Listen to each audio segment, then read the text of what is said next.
Welcome back, everybody. Another episode of Two Chaps, Many Cultures. Today, we're going to address the fact that East and West may still have to find themselves, sort of. Sure, we've been doing business between what's called the West and what is called the East for centuries, if not for millennia. And in this century alone, or in the time of globalization, a lot of people from the West would argue they were kind of getting closer to understanding what the East is like and how they think and act. Well, here we are today finding out how much do we really know. And we got a special guest to help us unpack that question. Stay tuned.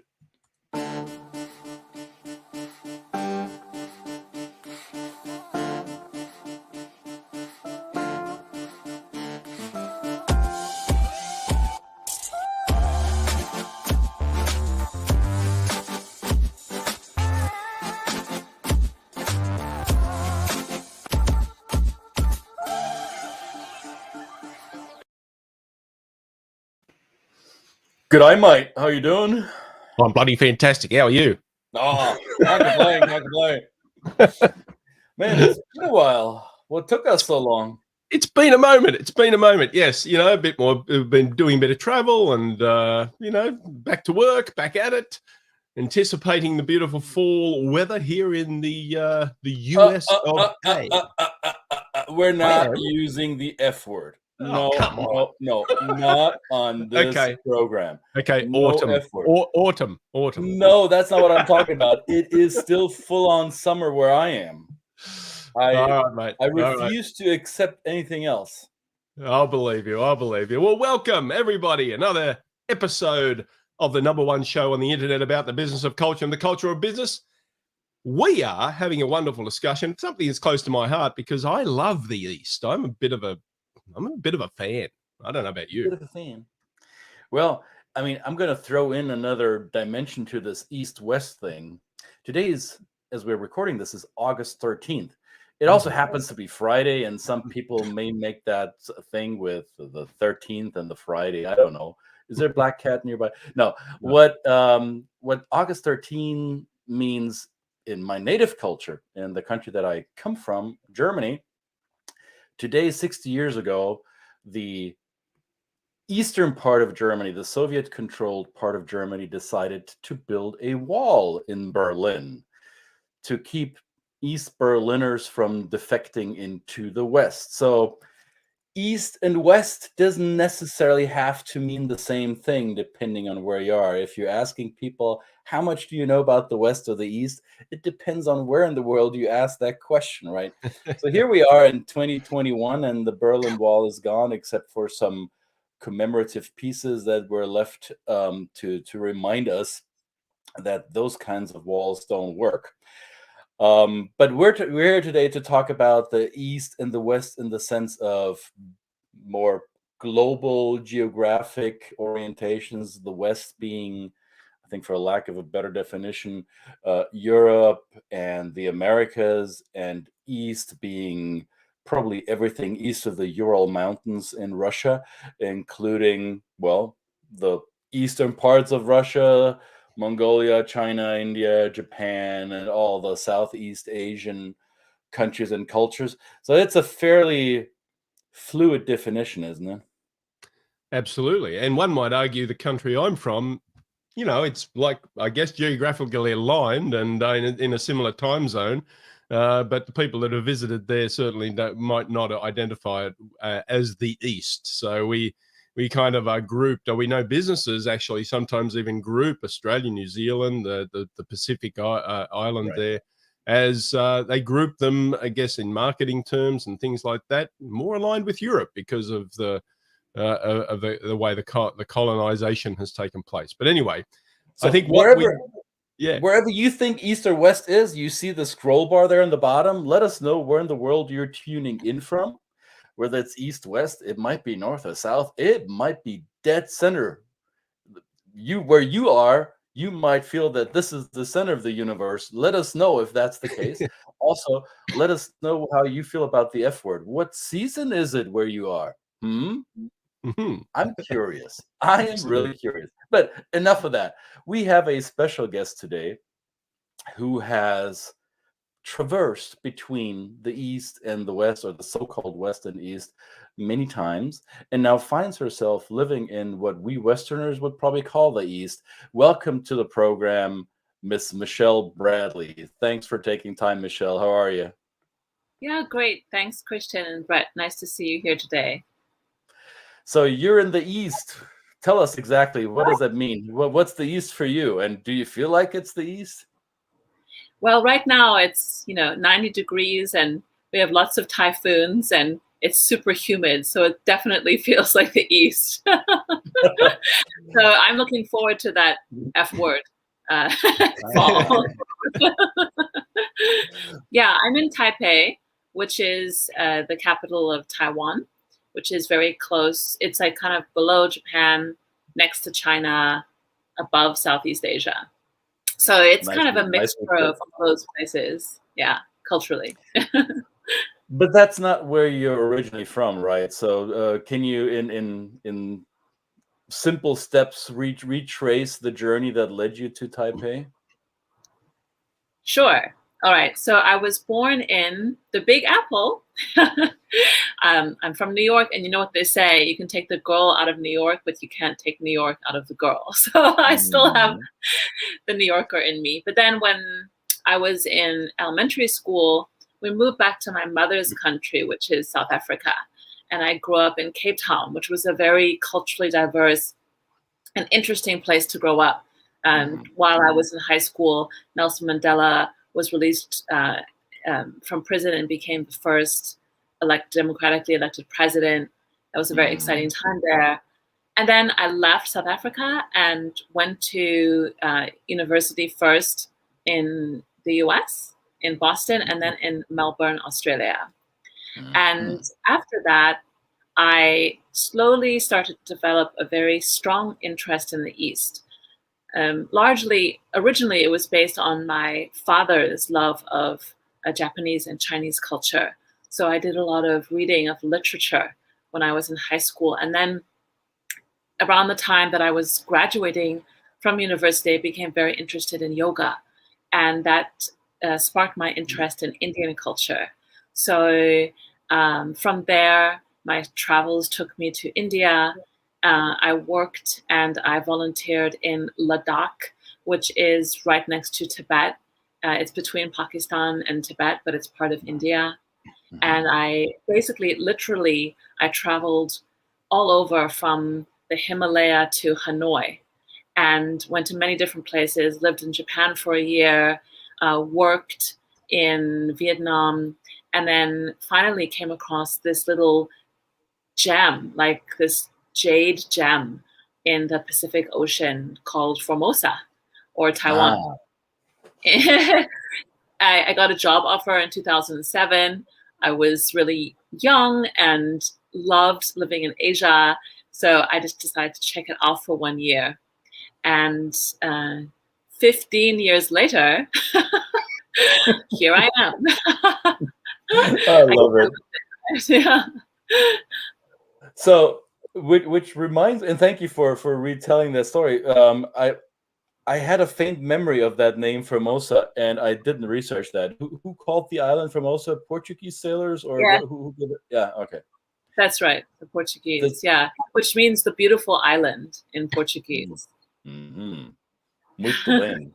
But does anyone in Taiwan refer to that old name, or has that been gone? It's used sometimes for advertising or maybe for branding or for like some kind of coffee shop or something, but it's not used in daily life as a term, no. Okay. When you and I first met, Michelle, and this is why I'm so happy that I have someone like Brett as a co-conspirator. When you and I first met, and as people know, English is not my first language. However, over the course of my life, I've lived in English-speaking countries more than 18 years. So I think I've developed a little bit of a sense of hearing for what accent are people speaking, and how can that help me place them on a map. And when Yes. I first met you, Michelle, and I told you this, I was like, dang it, what is the accent that she has? I cannot pinpoint it. And That's I told you, I think if you put a knife on my chest, I probably would say South Africa, but I'm not so sure about it. And I think what yeah, and I think what you said was it depends on who you talk to, because you shapeshift and code switch your English accent. Isn't that right? Yes. So here I am with Brett on one side and you on the other side. So I'm not exactly sure how to code switch right now. So I'm just going with my international English accent. So This is the way I'm listening to it, and this is actually similar to our friend Mai Thuong. The word "so." When you say the word "so," I hear the Australian. Oh, And okay.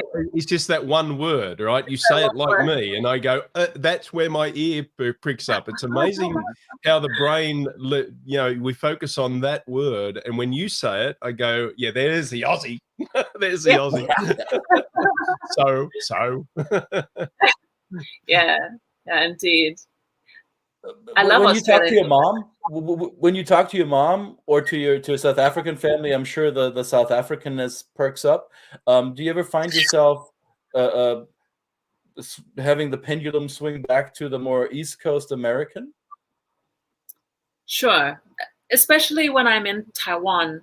Like Taiwan, Korea, Japan, they've all been trained to speak American English. All the kids, like all the school books, everything is very much focused on US English. So definitely here, when I'm working with a client or in a professional capacity, I'll very quickly switch into a more American sounding accent. Yeah. So tell us, what do you do in Taipei? I mean, you've been there now for 15 years. You thought you'd just spend a little bit of time there and you fell in love. So how did you? Well, I know how you came across my radar, but tell the world who doesn't know, maybe, what is it you do in Taipei, and how does that relate to our program? Sure. Thanks for giving me the chance to discuss this. So I'm an intercultural trainer, consultant, and communication specialist. So I've actually been in this field pretty much since graduation, for most of my adult life. So originally in New York, I was working for a cross-cultural training company that helped train expatriates before they went abroad to whichever country they were going to go to, not specifically the East. And then I also, throughout my teens and into my 20s, I was working with an educational foundation that would help take US high school students and place them in homes and schools in Japan, China, and Vietnam for a 1-year immersive experience. And so that was kind of like my roots, my training. So after, doing a lot of volunteering, also yoga teaching, I'm a trained yoga teacher and therapist, and corporate training for about a decade as I said, in Japan, Vietnam, and then Taiwan. I came back to where I started and really started to focus on bridging the East and the West through understanding the two ways of the different ways of approaching communication and delivering messages. And so I work with leaders, teams, and individuals on bridging that gap and working more effectively, especially now. I think, this word resilience comes up a lot. And I think this is something that I'm really helping to develop with my clients, is how to develop more resilient teams that can code switch and understand each other better. So the name of the company is Elephant Communications. That's right. And what brought that name about? So what's the connection between you and the elephant? Yeah, so there's two aspects to that. There's first more the cultural aspect, and then there's sort of more the philosophical or psychological aspects. So the cultural aspect is that elephants are in both Africa and Asia. And so I see them as like an animal that bridges two of the most important regions for me. as well as just the nature of elephants. They're very intelligent. They care a lot about the other elephants in their group. They're very peaceful, and they're also very empathetic. So if you were going to judge animals by what we call soft skills, I'd say elephants would get like a really high soft skills score. So that's one of the things that I really try and focus on in my training is emotional intelligence, soft skills, and empathy. Because I believe that by using empathy, we can maybe not totally understand someone else from a very different background, but at least have the ability to stand in their shoes and try to see it from their perspective, so that we can maybe adjust our own expectations. So that's the one side. And then the other side is from, as I mentioned originally, the geographical areas of Africa to Asia. If you take their traditions, their beliefs, their philosophies, their religions, elephants always embody, wisdom, patience, understanding, community. And I think those are qualities that I also think that are very important for communicators and multinational teams, as well as leaders. So I hope to embody the spirit of what elephants represent globally in my trainings. I like that. I like that. And do I see to your left, on your left side of your shoulder there's elephants on the wall? Yes, yes, yes. This is a tapestry from Cape Town. My mother sent it to me. It's a birthday present. So yes, I have it right here. Beautiful, beautiful. So this is a mixture. I have the elephants in an African tapestry, and then I have the Japanese tatami. So I have the both worlds here on my screen. So I'm going to play the ignorant Westerner who has a very limited understanding of the so-called quote-unquote East.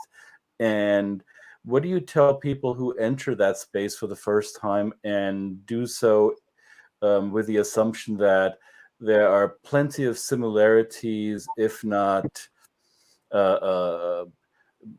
if not homogeneity throughout that large geographic regions? Taiwan, China, what's the difference? Doesn't matter. Don't they all speak Chinese? And Vietnam, Cambodia, well, whatever. It's Southeast Asia. We lost the war there. So how would you describe, or how would you raise that sensitivity with clients and alert them to the nuance and the relevance of understanding those nuances in that area? Okay, so I'll just start with a question. So, Brett, if someone thinks that you're from the UK, what would you say? I say I'm, well, close, but I'm from probably what would be termed the criminal part of the UK. That's right. That's right. Okay, so that's a pretty good answer, maybe without the criminal part. So I think there's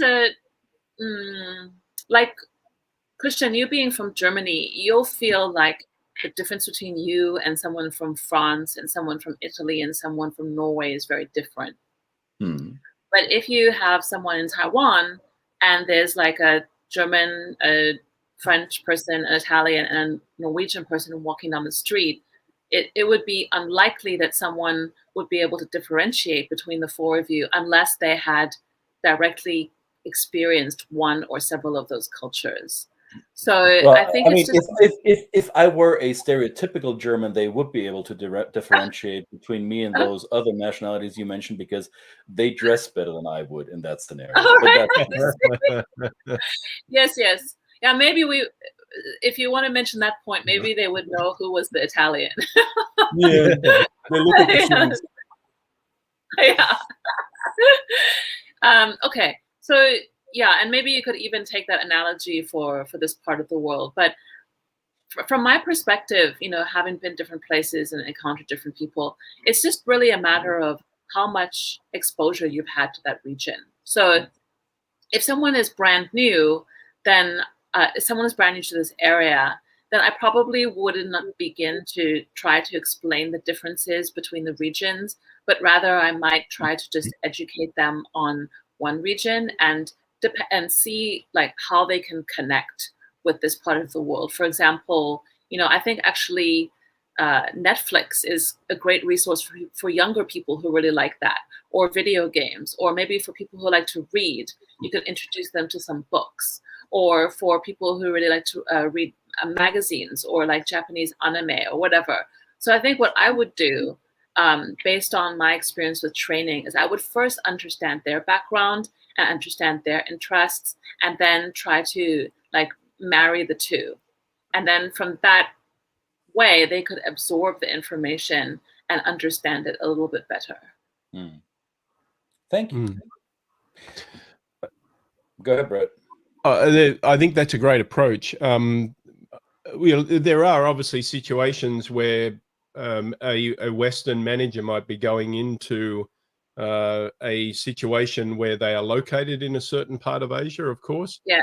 So that's a good way. They have to live somewhere. They have to domicile somewhere as a start. So that's a good entrance.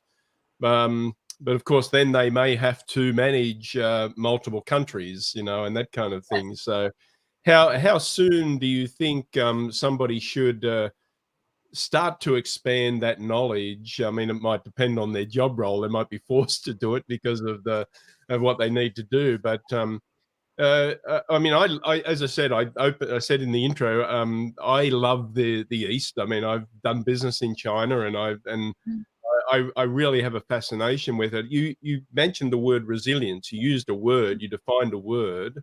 Yes. I kind of often find, if we ask people, what's your perception of the East? If they're haven't been there and they haven't visited, but they are going, they use the word exotic. This is a common word, right? Yes, that comes up so much. And when we say the word exotic, we think of something that is fascinating and but it's somehow like behind your Japanese, it's behind a screen that we don't necessarily understand. Yeah. So I like that metaphor, and I just want to congratulate you on that metaphor of the elephant. I think that's I've kind of thought about it that way, but I've never heard it so well articulated, because I think it's a lesson for even large powers in this world, that to be strong comes with responsibility of your size and your power.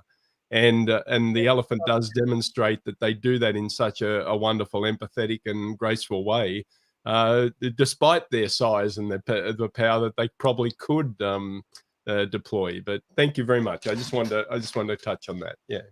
Thank you. Yeah, to add to that, I think right now what we're seeing in the world is that, especially in terms of intercultural training, and I'd actually like to hear what you guys think about this, I think it's less about, okay, like Taiwanese people are like this and German people are like this, sort of like identifying someone just solely based on their cultural background, but rather now we're seeing a lot of teams that are mixed, and maybe someone who's in the Taiwanese team of a multinational group, maybe they grew up in Canada and then now they're working in Taiwan, or like a Korean person is working in the UK. So I see a lot of like blending of cultures and of backgrounds and of values. However, there are a few overriding themes that I tend to come up with again and again. And one of the things that I think is the most challenging on both sides is, what like Hofstede traditionally referred to, or maybe, sorry, Hofstede, right? Hofstede referred to as the power distance. And I think if you are working in, especially Northeast Asia, Southeast Asia and Northeast Asia have some defining differences. But if we're going in Taiwan, China, Korea, or Japan, I think having a basic understanding of Confucian values, as well as the importance of face and hierarchy and how those play out, even if it's with a younger crowd, even if it's with a startup, you need to understand that maybe that's not what they put with their first foot walking forward, but their background, sort of their groundwork is definitely going to be founded in those concepts. For example, for someone, Christian, your background is from a culture where yes is yes and no is no, and you're just going to say it very directly. Whereas here, is that correct? Correct me if Yeah, I'm wrong. it's still true for me. Okay, After all okay. these That years was a yes. Yes, after all these okay. years that I've been gone, that is still very much true for me. Yes. Yeah. So it's interesting when you're coming here, especially, if you're trying to talk to a customer or try to do business, or if you're a manager. Sometimes people from these types of more direct cultures, like from the West, when they come here, they end up feeling very frustrated. Maybe they feel like there's a lot of duplicity, or there's double standards, or people aren't telling them the truth. But actually, it's more just about like how to preserve face and what and how much politeness you should show, because here in this part of the world, looking at the long term is a lot more important than just the task or the deal. So there'll be a lot more focus on developing a relationship and making sure that things can go smoothly long term. Therefore, maybe things will take longer, the message won't be very clear, and there'll be a lot of things that you have to navigate that just take longer. So I think if someone came to this part of the world and they just had a basic understanding of that, and they could remember it in times when they felt frustrated and they could take a step back, I think that could dramatically increase their chances of maybe not success, but definitely like personal happiness and mental peace. Yeah, coming to terms with the new reality. Yes. Yeah. I've talked to, and I've dealt with a lot of people who lived in cultures like the so-called Eastern cultures you just so elegantly described. And I think, and one of our recent guests, Brett, who worked for a Chinese-owned news television network, she said a similar thing, that it's so difficult for us Westerners to accept that there is no universal truth, that Yes. there can be conflicting realities or directly opposed truths living side by side, and coming to terms with that cognitive dissonance is something that Westerners often struggle with if they find themselves living in the East for a longer time.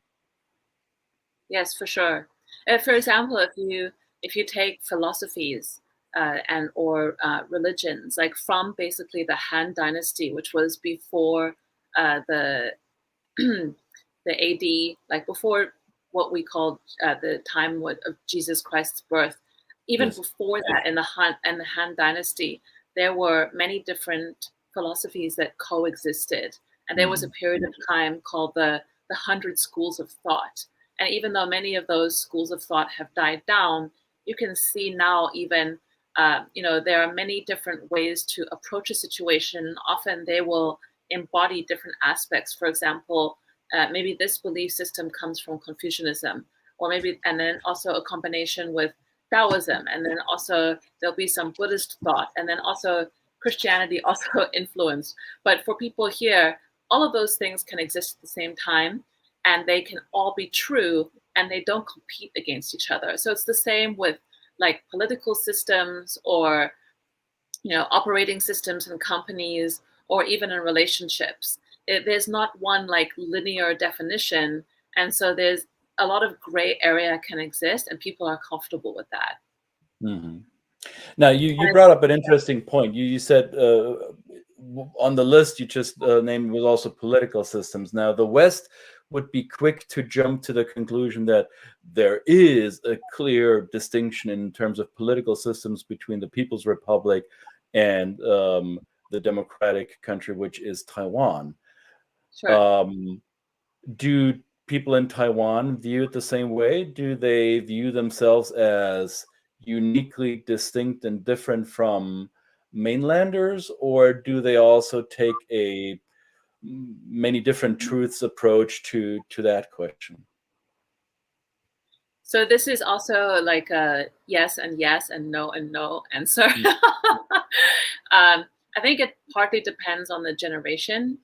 I would say that more people who were born from parents who may have come with Chiang Kai-shek originally in 1947, may perhaps identify themselves as more connected with what we sometimes refer to as mainland China, whereas the younger generation, probably people under 30, the majority of them would identify themselves as uniquely and only Taiwanese. And then also there are two different political parties in Taiwan. The Taiwanese system was heavily influenced by the democratic, by the US. So the democracy here was kind of constructed with the help of the US. So the two major political parties here are often at odds about this issue. And actually, this is an issue that it's interesting because, it's very contentious on the television, in the media, but it's very rarely spoken about in public. Like you won't hear political discourse in a restaurant. Like my clients won't bring it up. Like it's kind of like something that everybody thinks about but rarely talks about in their personal lives. Quite a difference to the lives we lead in Western societies. Yes. Yes. Is it true, and this is only based on my anecdotal experience with people from Taiwan, it also, because you mentioned the mixed piece of mixed teams and of people with a certain nation cultural background, but also with influences of, you said, Taiwanese growing up in Canada or Koreans working in the UK or whatever other pairing or dynamic you might find. Is it true that Taiwan has a higher level of diversity compared to the People's Republic because of the unpleasant memory of the Japanese occupation or other cultural influences, maybe from the Philippines or other cultures that surround Taiwan? Would that be fair to say, or is it fairly monolithic in terms of ethnicities? I would say both China and Taiwan are quite diverse. China has a lot of different ethnicities, sort of more in the regions that are on their border, like in the north or to the west. Taiwan is very interesting, sort of. In some ways, I remember the current president of Taiwan, Tsai Ing-wen, mentioned at one point in an interview that it's kind of an island nation of immigrants. There's actually a very strong and thriving native population, so like an Aboriginal population. There are many different tribes, and then hundreds of years ago, immigrants from the mainland, mostly from Fujian province, which is right next to Taiwan, came over to Taiwan. And then the Qing dynasty was kind of in charge of and control in Taiwan. There was a lot of trading. Also during that time, the Dutch came, the Portuguese came. And then, yes, the Japanese came, and basically there was Japanese occupation of Taiwan was for about 50 years until the end of World War II. So you'll see the sort of like my grandparents' generation, like the elderly in their 70s, 80s, 90s, sometimes they'll speak Japanese at home. They read Japanese, and some of the men were actually educated in Japan. And after Taiwan became an independent nation, there was a lot of American influence. President Roosevelt and Chiang Kai-shek had a very strong relationship. Song Mei-ling, that family, Chiang Kai-shek's wife, the Song family and the Roosevelt family were very close. So there was a lot of Western influence. And then also because Taiwan is a smaller country, an island nation, Taiwanese are very open to and absorb many different types of culture. And you'll always see like new restaurants opening, or they'll take like a traditional Taiwanese recipe and then like add a Portuguese flavor or something. And then the last element is from Southeast Asia. So there's a lot of Vietnamese and Indonesian people working here now and have been working in Taiwan for decades. So if you put that all together and you add this subtropical climate, then you get kind of a little bit of a feeling of Taiwan. Nice. So you mentioned, I just wanted to quickly say, you Yeah. just quickly mentioned the Sisters song there. Well, you mentioned one of them, right? Yes, And yes. I think in my learnings of China, not that it's extensive by any means, but it's always been fascinating to me to focus in on some real life characters of China and the region, and in that story of the Sisters song, you find such a variation of how different, how that kind of that multicultural thought. It's a multi-thought approach, right? It's the approach of the different mindsets, and you find them in those people, those real people. It's fascinating. Yes. Yeah. It's a very dramatic story, those three sisters, right? Yeah. Absolutely. Yeah. What would you tell somebody like Brett, who's done business in the People's Republic and who's apparently found a lot to like there? What would you tell somebody who's been doing business in the People's Republic and then is about to enter Taiwan for business or other reasons? What are some of the big differences that, or important things you would point out for them to know? I would say that the pace of life here is a little bit slower, especially if you're comparing it to the first tier cities, for example, like Shanghai versus Taipei. So first of all, the pace is a little bit slower. And then also because of the historical differences over the last, let's say, 100 years, there are some different approaches to doing business. So the Japanese focused on honor and on politeness definitely has strongly influenced Taiwanese professional and academic life. So if you want to get something done, you really need to invest in relationship building, which you also need to do in Japan, in mainland China. But it might take a little bit longer here, and it might seem even more obtuse or like more of a gray area, because in Taiwan, what you really need to do is to get the people that you want to work with or invest in to trust you. So you need to go in with a feeling of like you're willing to adapt, you're willing to learn, and that the system isn't going to change for you. You need to understand the system. And what else? I would say, what else would be different? The communication style is different. I would say the mainland China. In China, they're a little bit more direct. You might understand more clearly what they mean, whereas in Taiwan, it could be a little bit less direct. And also, there's a difference in approach in terms of what the contract means. Taiwan is a little bit more similar to the West in that once you sign the contract, then that's the deal, and there won't be any further negotiation on the contract. Whereas in China, the contract, or especially traditionally, it is changing now a little bit, but it still exists today, that if you sign the contract, that's more of an indication that they are willing to go forward with you, but there will be changes made and that you will be asked to make adjustments later on. But this you will almost never see in Taiwan. That's good to know. See, I learned something here. I hope you did too, Brett. Did you take notes?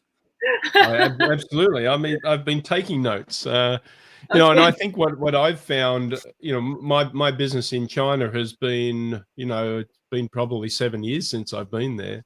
And I'm also working with professionals that are coming to this country that are of the younger generation.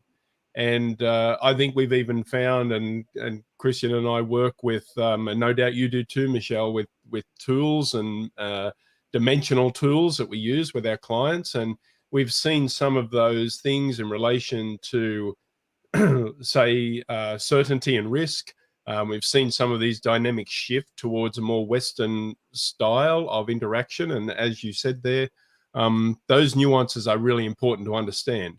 And that sometimes brings in aspects of generations, their exposure, their understanding and education around Western ways of doing business. But that doesn't mean we should expect them they're just going to fit straight in, and nor should we expect them to. I think with that, what is that gap? I mean, I found I'm a curious person. I can tend to. I think Christian's the same. He gets the same from his wife too. Why are you asking people these questions? I found a lot of genuine appreciation in China for my inquisitiveness, my willingness to sit and ask people about their culture and try and get them to explain their philosophies. I was looking before for my 𝙏𝙬𝙤 𝘾𝙝ℎ, my book, which is usually here on my desk, and it's not. But it's just kind of like I refer to it not because I think I can understand the philosophy, but I'm trying to get some insight into the mindset. And I just wanted to bring up how do you think yoga, right?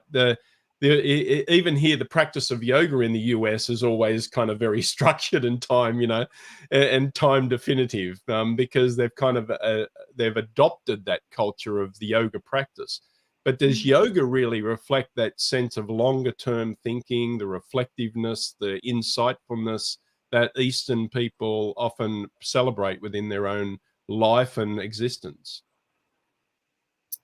Yeah, so yoga, developed in India, and simultaneously Qigong and Tai Chi developed in China. However, if you look at the history of the Silk Road and mostly for commerce reasons, there was also a lot of interchange and exchange between the two countries in terms of their philosophies.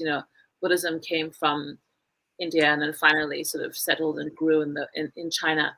So to answer your question about yoga, yes, I would say that in because I practice both yoga and Qigong, and I think one defining aspect of both of those practices that is quite different to sort of Western forms of sport, and even in the way that maybe we approach yoga in the West, is that they are both founded on philosophical ideals and on modes of living.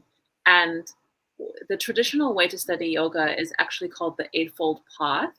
And it's actually in Sanskrit called Ashtanga, which is now one of the forms of yoga. But originally that didn't mean a form of yoga. It meant the sort of the path or the way to practice yoga. So in the traditional system, you first reflect on your morals or your ethics on how to look inwards, on how to regulate yourself. And then the next step is on the standards on how you interact with and you conduct yourself in society. They believe that after you've done this and you've come to a certain level of moral, like a certain moral quality as a person, then you move on to refine the breath, which many people know as pranayama. It's like breathing exercises. Only after you've established a certain level of what we call meditative stillness, in Chinese it's called Chen Ding, then you would then move on to asana, which is stage 4, which are the poses.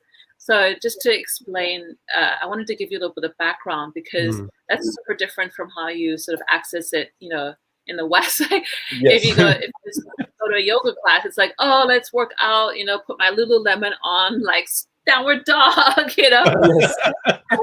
But particularly in yoga, you would have, in India, the traditional system is you would have a guru, a teacher, who would sort of mold you and shape you before he even ever put you on what is now called a yoga mat. So that's one of the differences, is that it's actually it's a system of thought. And one of the ways that I see yoga and Qigong is that it's not just about the movement. Actually, the movement is a way to finally connect with the breath, which leads to a basic stability in your mind where there's no subject and object. There's no difference between yourself, your mind, and the environment around you. And that I see very much in terms of, architecture, relationships, even like the way that companies are set up, the boss, not disciple, it's the wrong word, staff relationship, or even the country, is that sense of there's not so much a focus on this is me and this is you. It's more of a sense of like we are a whole and this is a unit and I am a part of it and I need to operate in a group with a group mindset for the benefit of the whole so that the whole system works harmoniously and can be healthy. Yeah.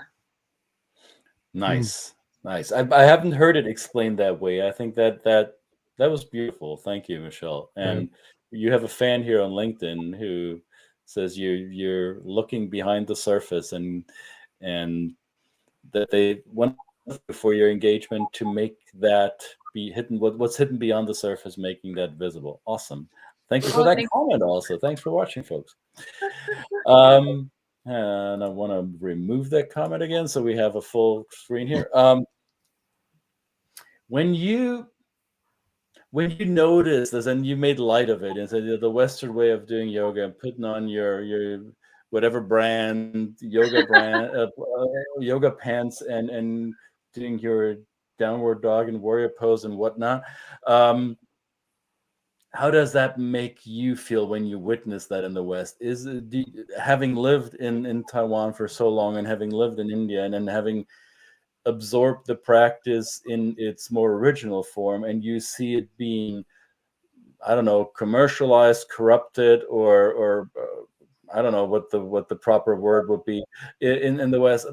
How do you feel when you witness that? Does that make you cringe, or have you developed the resilience to say, okay, whatever, this is just another variant of it, and this is how Westerners approach it?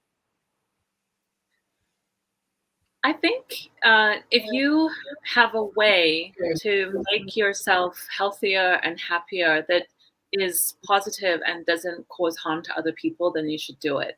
So if that way of accessing yoga makes you, a better mom, a better employee, a better, grandfather, or just like a more healthy and happy member of society, then go for it. Everybody wants to access things in different ways and on different levels. So even in India and Taiwan, all these sort of theories and forms have evolved. So my belief, Brett mentioned the 𝙬𝙬𝙤 𝘾, like the 𝙬𝙬𝙤 𝘾, the Buddhist sutras, the Bible, the yogic text, all of these things were written, and other religious texts. Sorry, I haven't named all of them, but all the different ways to access sort of health or inner peace or mental stability, they were written in a time that was different from now. So we can't practice the same way that people did, but we can basically follow the spirit of the word, not the letter of the word. So that's my answer. Nice. And I'm ready to follow you on that. And yet we all know that we live in times where no matter where you go in the world, people adhere to the letter of the word of those scripts and would like to impose absolute truth based on these words, right? So we're not all of the world has found that resilience and flexibility to separate the word origin from the spirit that it transports, right? Sure, and it's a great area because then it can sometimes maybe lead to interpretation that has unfortunate consequences. But I think if you basically look back at all these texts, I think one thing that they all had in common was that the author or the person who was that inspired the words did so out of compassion for humanity. So if what you're doing is for self-compassion to benefit yourself in the hopes that you can serve a greater purpose, your community or the world, then I think you're going in the right direction. So I think that's always a good standard. Like, is what you're practicing or what you believe in sort of creating boundaries around you where you feel sort of more isolated, or does it help you to connect with and feel more willing and able to make that connection and also benefit others around you? And I think that's, for me, that's a good sort of direction to look at. Mm. It's a great way to live your life. Absolutely. Before we let you go, Michelle, and then we've kept you longer than anticipated because it's getting late in Taiwan, and we apologize for keeping you. Oh no, it's my pleasure. Yeah. But I've been curious from the first minute I met you to bring this up in this format, because we talked about code switching in the beginning, and you and I talked about code switching before when we were talking. You were young and impressionable when your parents moved you around the world, and then you kept moving yourself around the world. So I would argue or suspect that learning how to switch communicative codes and cultural codes became a necessity, or became the nature of your existence. There was no other way around it. We deal, Brett and I, and I'm sure you do as well, Michelle, we deal with expatriates who are relocating around the world, and they do so with children, with impressionable young humans like yourself were at some point when your parents moved you. What would be your advice to expatriate parents who are exposing their children, who have no choice but move along, to these changes and to embrace the code switching? How did you cope? I think, going back to this word, maybe it's our theme word. I think that children are like very super resilient. And in fact, they're sort of like sponges. So I think it's actually more for the parents. Like, you need to have a really open-minded attitude to remember that as your kids engage with the local culture, they are going to sort of start to absorb certain cultural aspects, and that is going to become part of their identity. So maybe your country of origin and their own cultural identity might have some differences. So if you choose to bring them there, then embrace that and explore. Let them be a way for you to access and explore the new culture that you're in. And then if you are more in sort of, in some countries, it might be more in like a sort of like an expat community where they're in an international school.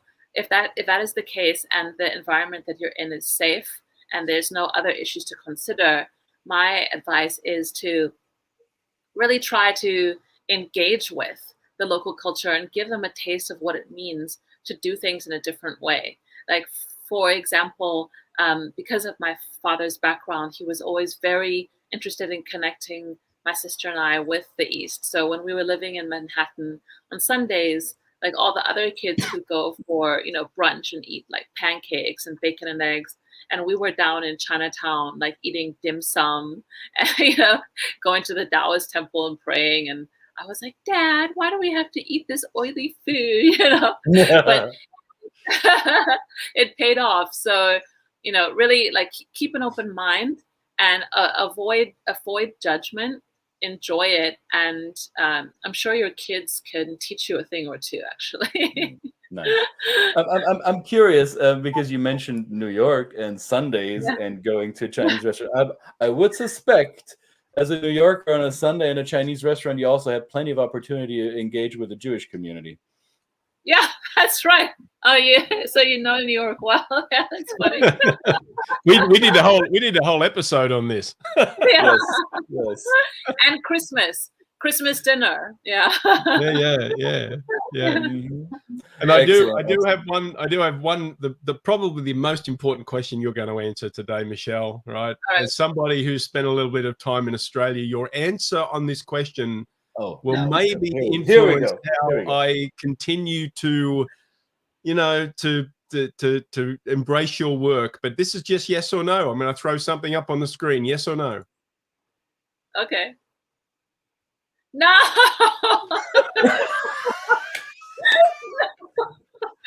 No Marmite. No Vegemite, please. What? I can't do it. Sorry, Brett. I know you Oh, must be really disappointed. I'm But devastated. we had those in South Africa actually, and they were even in my home. But I never got with the program. I just couldn't do it. Sorry. All right. Okay. Ah, that makes me feel better. Thank you, Michelle, I for need to having go. my I back. now need to go and do some inner peace. I'm absolutely devastated. Okay, I'll send you one some more. video links. One more on that. How do you say it? Milo or Milo? Milo. Yeah. Okay, see, You've that redeemed saves you, yourself. Michelle. You've redeemed That- yourself. Thank you very much.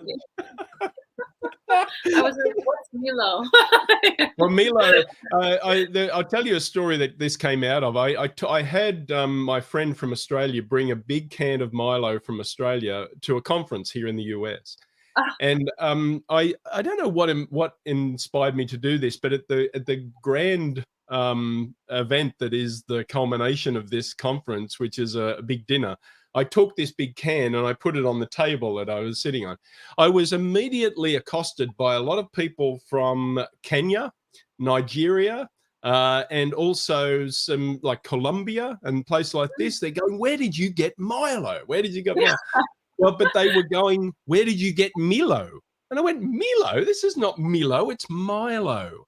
Yeah. And so this has been a running joke with our wonderful friends and colleagues from those parts of the country. They grew up with it, calling it a completely different name, right? So anyway, that was the ask any definition. So, Nigerian and they will tell you it's Milo. You're Yeah. outnumbered, you Aussies. You're outnumbered. I know. So it's interesting. You call it Milo, but is that from South Africa? Did you have it in South Africa? Yeah. And yet other parts of Africa call it Milo. Yeah. So it's. Oh, that's very interesting. Yeah, indeed. Yeah, for us it was either Milo or rooibos tea. That was our drink of choice. Yeah. Right. Oh, There you thank go. you. That's good fun. Yeah. Michelle, thank you Indeed. so much for taking time for us. This was fantastic. I love hearing those stories and that insight. I love doing this. This is great. We should do more of this, Brett. Yeah, we should. We should. Not that we haven't done 200 odd episodes. So yeah. Yeah.